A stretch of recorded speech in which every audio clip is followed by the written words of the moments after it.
धर्म, संस्कृति और संस्कार से आत्म जागृति की ओर ले जाने वाली अनुपम चैनल श्याम स्नेह में आप सभी का हृदय से स्वागत है। बोलिए श्री कृष्ण कन्हैया लाल की जय, श्री निजानंद स्वामी की जय, श्री प्राणनाथ प्यारे की जय, श्री बाबा जी दयाराम साहेब आपकी सदाई जय। साक्षात श्री अक्षरातीत धामधनी श्री राजी महाराज के चरण में नमन वंदन स्मरण करते हुए, संत गुरुजनों के चरण में प्रणाम करते हुए आप सभी सुंदर साथ जी को मेरा सादर प्रणाम।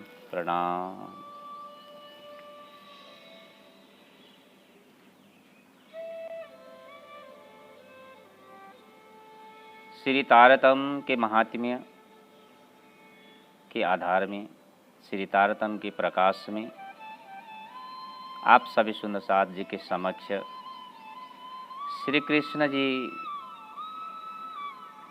अक्षरातीत धामधनी श्री राजी महाराज की जो शास्त्र में छुपे हुए रहस्य को उजागर करते हुए श्री कृष्ण जी को जो त्रिधा भेद की जो विषय आप सभी सुंदर साथ जी श्रवण कर रहे हैं। आगे के प्रसंग में आप सभी सुंदर साथ जी ने श्रवण किया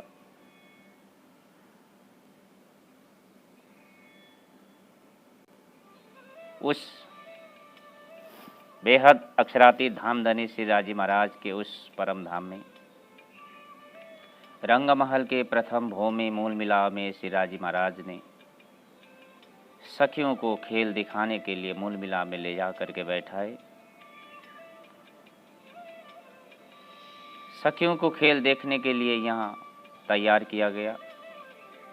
सखियों विचार कर रहे हैं हम परम धाम की जैसा आनंदमय कोई खेल देखेंगे। राजी महाराज ने सबको होशियार करके कहा, अब तुम्हें फरामोशी की खेल में तुम्हें ले जा रहा हूँ। इस समय राजी महाराज ने सखियों को फरामोशी में विस्मृति और विक्षेप नाम का दो पर्दा डाल दिया।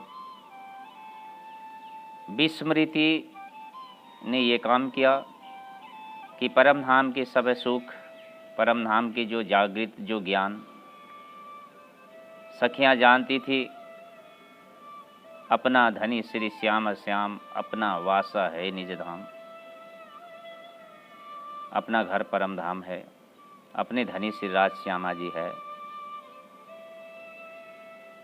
परंतु फरामोशी के उस विस्मृति नाम के जो पर्दा ने आज सखियों के ये सब भुला दिया। कुछ पता नहीं है, क्षण भर में ही राजी महाराज ने ऐसा एक फरामोशी की जो विस्मृति की नींद डाल दिया सखियों को हृदय में कि सखियां अपने आप भूल गए। और दूसरा विक्षेप, जैसे स्मृति में कुछ चीज़ न रहे परंतु नज़र में कुछ चीज़ आने लगे। परम धाम को यदि नज़र से दिखती होती सखियां तो स्मृति लौट करके आ जाता, परंतु नज़र में भी राजी महाराज ने ऐसा पर्दा डाल दिया। उस पर्दे में माया मोह रूपी संसार को देखने लग गए। महामती प्रार्थना जी महाराज वाणी में कहते, ज्यों नींद में देखियो सुपन यूं उपजे हम ब्रज बधुजन। जिस तरह से हम नींद में जब सपना देखने लगते हैं तो हमारा मूल शरीर जहाँ है उसको भूल करके हम उस सपनिक जगत में चले जाते हैं। अब वो सपनिक जगत क्या है? जिस विस्मृति ने विक्षेप में जो उस पर्दा में ब्रह्म सृष्टि अक्षरातीत की लीला को न देख करके, अक्षरातीत उस दिव्य परम धाम को न देख करके माया जनित खेल को देखने लगे। वो खेल क्या है? यार सुंदर शाह जी, अब इस तरफ मैं थोड़ा ले जा रहा हूँ। अक्षर और संयन्न को इच्छा उपजाई दोए। राजी महाराज ने एक साथ में अक्षर को भी और सखियों को भी एक साथ में दोनों को इच्छा उत्पन्न कराया। अक्षर भगवान के अंदर में ये इच्छा हुई अक्षरातीत की किशोर लीला देखना। तो इसीलिए यहाँ अक्षर भगवान का दो सूरता काम करता था। जिस सूरता ने अक्षरातीत का धाम धनी को दर्शन करने के लिए रोज आया करता था, उसे विलास का सूरता कहते हैं, विलास की वृत्ति भी कहते हैं। और अक्षर ब्रह्मा का एक स्वभाव है, रोज माया जनित ब्रह्मांड को बनाना और मिटाना। अक्षर ब्रह्मा भगवान का ये अपना स्वलीला है।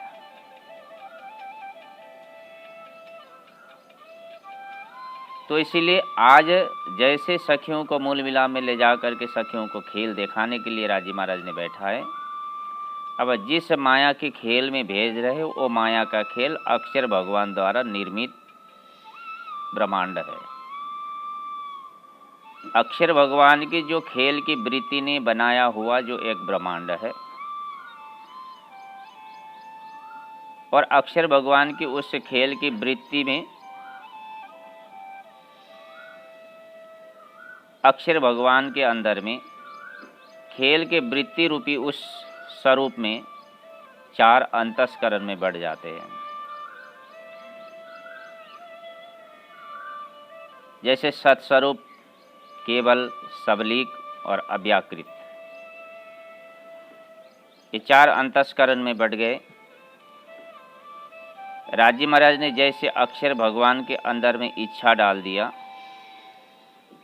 वो इच्छा ही ये चार अंतस्करण के मध्य में हो करके वो इच्छा ही सुमंगला शक्ति बन गई। सत्स्वरूप में, सबलिक में आकर के वही चिदानंद लहरी बन गई, और अव्याकृत में आकर के वही काल निरंजन बन गई। होते हुए अव्याकृत के मन द्वारा मोहजल का सृष्टि हुआ। मोहजल के अंदर में अक्षर भगवान का जो नींद का स्वरूप क्षर पुरुष मोहजल के अंदर में हजारों साल तरता रहा, और काल क्रम में एक समय में वहाँ वो स्वर्ण अंडा के रूप में वो मोहजल के अंदर में जब हजारों साल तर रहा था, काल क्रम में एक समय में जाकर के उस स्वर्ण अंडा में चेतन प्रवेश करने के बाद में वहाँ से एक पुरुष का जन्म हुआ, जिसे आदि नारायण कहा गया। सृष्टि में सर्वप्रथम उत्पत्ति होने के कारण इनको आदि कहा। यहाँ तक संसार में कुछ भी नहीं था, नहीं निराकार, नहीं निर्गुण, ना निरंजन, ना ईश्वर, ना मूल प्रकृति, ताद इनकी कहूँ अपवृत्ति। मोहजल सृष्टि होने से पहले तो केवल दिव्य परम धाम ज्योतिर्मय एक परम धाम मात्र स्थापित था। अब जब मोहजल सृष्टि हुआ तो ये आदि नारायण का जन्म हुआ, तो इसीलिए इनको आदि कहा गया। नार यानी इस माया में इनका अयन यानी घर बनाकर बैठने से नारायण इनका नाम पड़ा, तो इसे आदि नारायण हुआ। आदि नारायण ने हजारों साल तपस्या करने के बाद में अव्याकृत पुरुष ने उनको आज्ञा किया कि तुम इच्छा प्रकट करो। एको हम बहुश्याम का इच्छा प्रकट करने से उनके अंदर में से चार बिहू अनिरुद्ध, संकर्षण, प्रद्युम्न और वसुदेव का सृष्टि हुआ। यही चार बिहू ही ब्रह्मा, विष्णु, महेश और शेष नारायण बने। इस तरह से चेतन शक्ति बनते गए। आदि नारायण के अंदर में ज्योति स्वरूप त्रिगुण और पंचतन मात्रा को लेकर के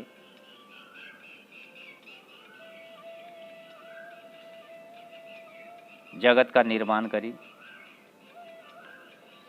और जड़ चेतन इस तरह से आदि नारायण से एक तरफ ज्योति स्वरूप से हो करके संसार में 5 तत्व त्रिगुण आदि हो करके इस विशाल क्षर ब्रह्मांड का निर्माण हुआ और उस क्षर ब्रह्मांड के अंदर में जो जीव जो चेतन आदि नारायण के अंदर में हो करके 4 विभु से हो करके ब्रह्मा विष्णु आदि से हो करके और 24 अवतार इस प्रकार से देवी राक्षस मानव आदि सृष्टि हो करके इस क्षर ब्रह्मांड का निर्माण 14 लोक का कल्पना किया गया।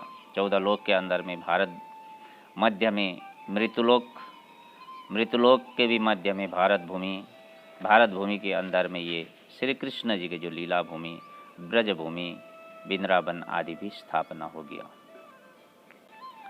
और एक तरफ से अक्षर भगवान ने खेल की वृत्ति द्वारा इस तरह से संसार का निर्माण किया। मन मन थे त्रिगुण ताथे थिरचर सब उत्पन्न या विद उपजय संसार देखलावने हमको विस्तार। महामती प्राणनाथ जी महाराज प्रगट वाणी में कहते हैं अक्षर भगवान की मन अव्याकृत से इस तरह ये सारा थिरचर जगत का निर्माण हुआ और अक्षर द्वारा निर्मित इस संसार के अंदर में अब ब्रह्म प्रियाएं उस ब्रज में लीला करने के लिए आएंगे। गोपियां मूल मिलाव में जब बैठी हुई है उन सपनिक तन द्वारा ब्रज में लीला करने के लिए उन लोग अवतरण हो रहे हैं। बस इसी क्षण राज्य महाराज ने हुक्म किया अक्षर भगवान के अंदर में जो एक खेल की वृत्ति ने क्षर ब्रह्मांड का निर्माण करके अब उस ब्रह्मांड में खेल देखने के लिए गोपियां आ रही है और अक्षर भगवान की जो शुद्ध वृत्ति जो थी विलास की जो वृत्ति थी परम धाम में राज्य महाराज के लीला में आनंद में मगन रहने वाले जो वृत्ति अक्षर के भी 24,000 सखियां अक्षरधाम में रहा करती है उन गोपियों के साथ में उस अक्षरातीत परम धाम के अंदर में अक्षरधाम के अंदर में अक्षर भगवान भी लीला करते हैं। परंतु आज अक्षरातीत की किशोर लीला देखने की जो उनकी जो विलास की ये वृत्ति उस वृत्ति के अंदर में राज्य महाराज ने विचार किया सखियां खेल देखने के लिए जा रही है और सखियों के साथ में श्री राज्य महाराज भी अक्षर के आत्मा में हो करके राज्य महाराज आवेश रूप से जोश रूप से इस तरह से इस संसार में ब्रज में अब अवतरण होंगे। तो इसीलिए वाणी में कहा अक्षर आत्म जोश धनिधाम द्वैभुज स्वरूप जो श्याम अक्षर आत्म जोश धनिधाम। राज्य महाराज के जोश और अक्षर की आत्मा मिल करके यहाँ श्री कृष्ण बन जाते और दूसरी तरफ अक्षर के अंदर में राज्य महाराज ने जोश को क्यों डाले कि अक्षर को अनुभव कराना है कि अक्षरातीत की किशोर लीला को अक्षर भगवान चाहते थे अक्षरातीत के माहौल में प्रेम ईसक वर्तत सो सुधा अक्षर को नहीं की न विद केल करत। तो इसलिए इस अनुभव को अक्षर भगवान को दिलाने के लिए राज्य महाराज ने अक्षर के आत्मा के अंदर में अपने जोश को डाल करके श्री कृष्ण जी बन जाते हैं।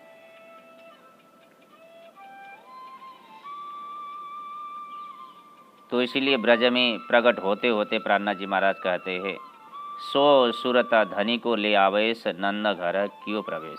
सो सुरता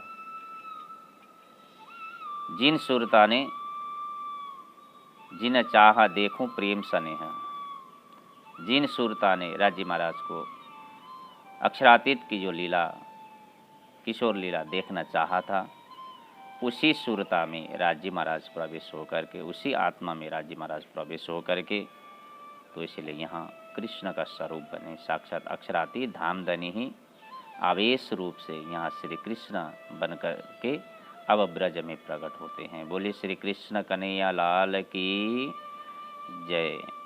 तो इस तरह से अक्षरातीत की गोपियाँ जब सूरता रूप से इस जगत में अवतरण हुई, अक्षरातीत से 12,000 गोपियाँ केवल सूरता रूप आत्मिक रूप से जगत में आई, परंतु इनका जो कलेवर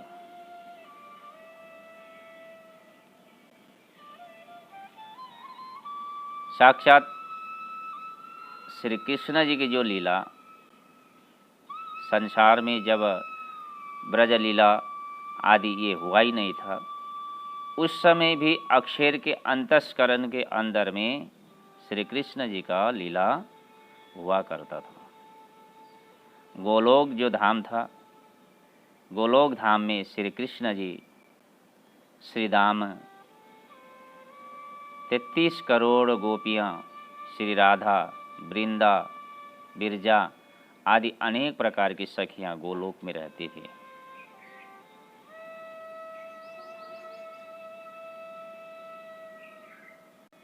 ये गोलोक में भी श्री कृष्ण गोलोक से भी इस संसार में अवतरण होने का एक कारण बनता है। आपने इससे पहले सुने, परम धाम से श्री राज्य महाराज ने, साक्षात श्री राज्य महाराज जी श्री कृष्ण जी के रूप ही 28वीं कलियुग के अंदर में ब्रज में अवतरण होने का एक महाकारण आप सभी सुंदर साथ ने पहले सुने। सखियाँ इस तरह से आई और श्री कृष्ण भी जिन कारण से अक्षरातीत धामधनी श्री राज्य महाराज के रूप इस ब्रज में प्रकट हुए, ये था एक कारण। और इससे दूसरा कारण है गोलोक का कारण। आप सभी सुंदर साथ जी श्रवण कर रहे हैं, तो गोलोक में भी कुछ ऐसा कारण बना जिसके वजह से गोलोक के श्री कृष्ण जी भी इस संसार में अवतरण होने के लिए एक कारण बनता है।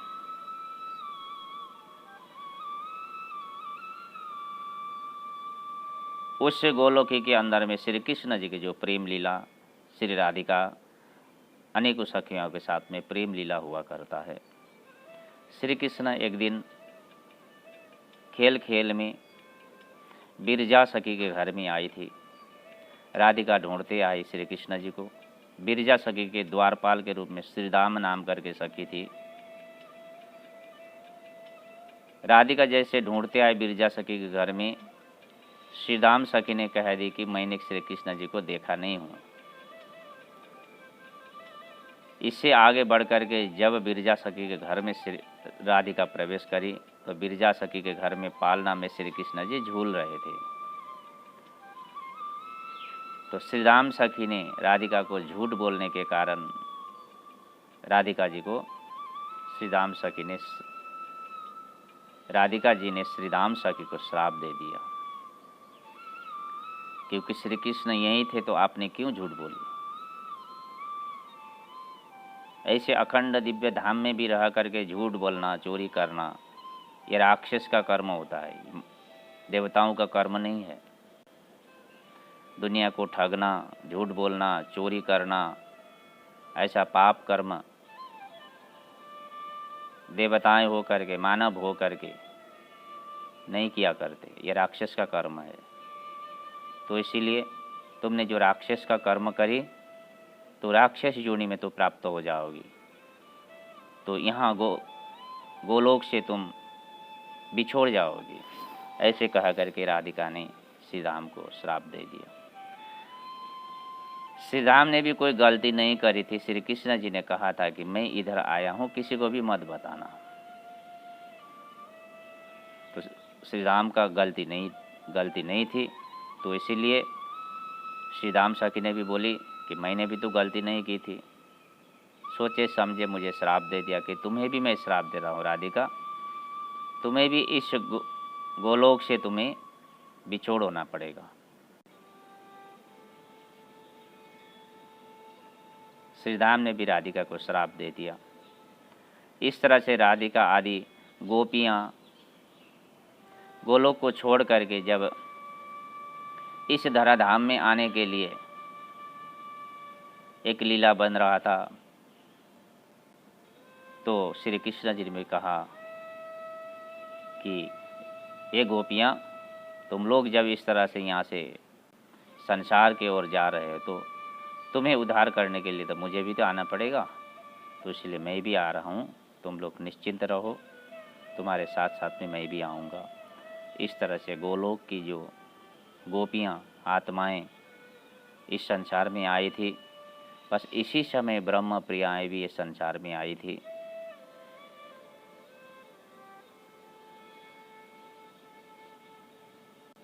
और अक्षर की 24,000 सखियाँ भी उन ब्रह्म प्रियाओं के साथ में आई थी। और गोलोक से इस 28वें कलियुग में गोलोक की श्री कृष्ण और गोलोक की आत्माएं श्रीधाम नाम करके सखी आकर के संसार में कंस बन के जन्म लेना, तो ये गोलोक की लीला थी।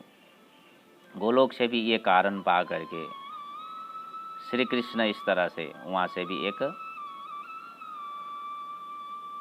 लीला करने के लिए एक श्री कृष्ण गोलोक से भी अवतरण होते हैं। तो इसीलिए कबीरदास कहते ना, एक भेद है बैकुंठ का, दूजा है गोलोक, तीजा है अखंड का, कहत पुराण विवेक। अब बैकुंठ से किस तरह से श्री कृष्ण इस संसार में अवतरण होंगे, और भी श्री कृष्ण जी की जो आंतरिक गुज्य लीला आप सभी सुंदर साथ को समक्ष में रखते जाऊंगा। आप सभी सुंदर साथ जी श्रवण करते जाइए। श्री कृष्ण जी की जो त्रिधा लीला का जो भेद है, जितना भी बताएं पूर्ण नहीं कर सकते। अक्षरातीत धामधनी त्रिधा जी महाराज की लीला है। तो इसलिए इस प्रसंग को आज मैं यही विराम दे रहा हूँ। इसी प्रसंग के क्रमश कल आप फिर सुनेंगे। तो मेरी इस प्रसंग को आप श्रवण करते जाइए। इसी आशा आकांक्षा के साथ आज मैं आप सभी सुंदर साथ से विदा ले रहा हूँ। बोले श्री कृष्ण कन्हैया लाल की जय। बाबा जी दयाराम साहेब आपकी सदा ही जय। प्रणाम।